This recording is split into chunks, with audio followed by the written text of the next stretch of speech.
All right, let's dive into this. We're going to break down the first chapter of a story that's set in this really intense world, a place where your whole future, your entire identity, gets decided by one single mysterious ceremony. So, this is the question at the heart of the whole story.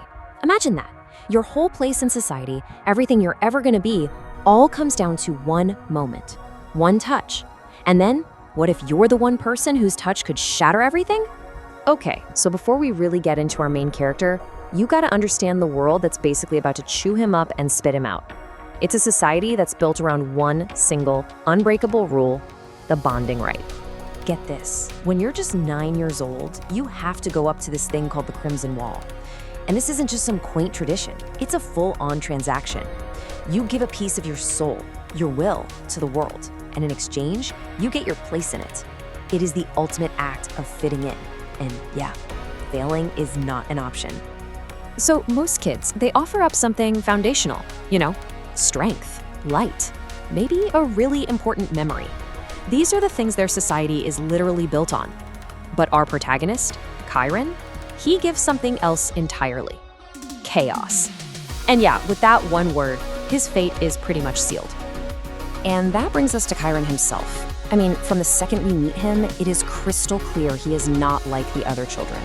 He's the one exception to a rule that was never, ever meant to be broken. You can just picture it, right? All the other kids are standing there in their School of Shadows uniforms, faces all full of either nervous excitement or, pride. And then there's Kairen.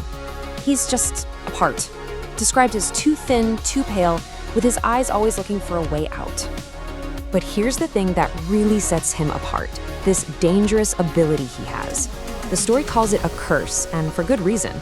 He sees these little glimpses of the future, but they're not helpful. They're just confusing, scary flashes that fill him with dread. This isn't some cool superpower, it's a heavy, heavy burden, and he's carrying it all alone. So, this all leads to the big moment, the moment it all goes completely wrong. Kairen's name is called. He steps up to the Crimson Wall, he puts his hand on it, and reality just splinters. He gets slammed with this vision, and it comes in these super fast, chaotic flashes. First thing he sees, Luna. She's the daughter of the community's leader, and she's standing right on the edge of a terrace, like perilously close. Then, the image zeroes in on her eyes, and they aren't just sad or scared.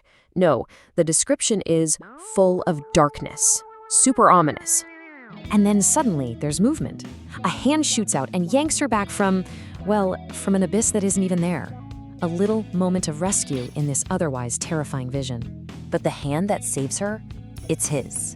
In this awful glimpse of the future, he's the one who steps in. So this vision, it isn't random. It's about him. The vision's gone in a flash, but the damage is already done. The physical world has a violent reaction to his touch.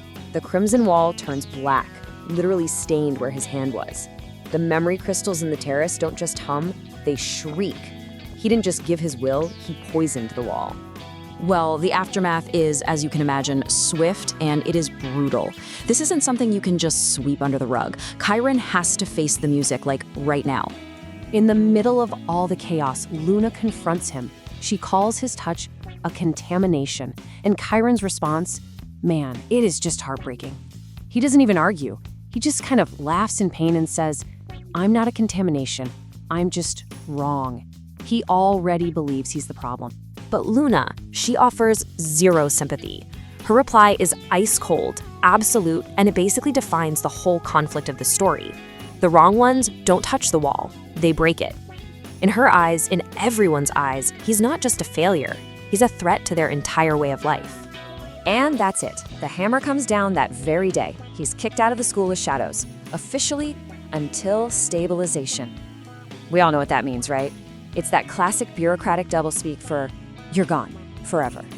But here's where things get really interesting. His punishment, his exile, it's not the end of the story. In fact, it opens the door to a whole new and honestly pretty unsettling mystery. So as he's leaving, probably feeling like his entire life is over, he feels something he's never felt before. It's not a sound, not a voice, it's a presence, and it's coming from the other side of the wall he just corrupted. He gets the sense that something ancient, something powerful, is now aware of him, watching. and waiting. Which, of course, leaves us with a terrifying question. By breaking the rules of his world, did Kairen accidentally knock on the door of another one? What is this presence? And what could it possibly want with the boy who gave chaos to the wall? And then, bam, we get the final, absolutely stunning reveal of the chapter.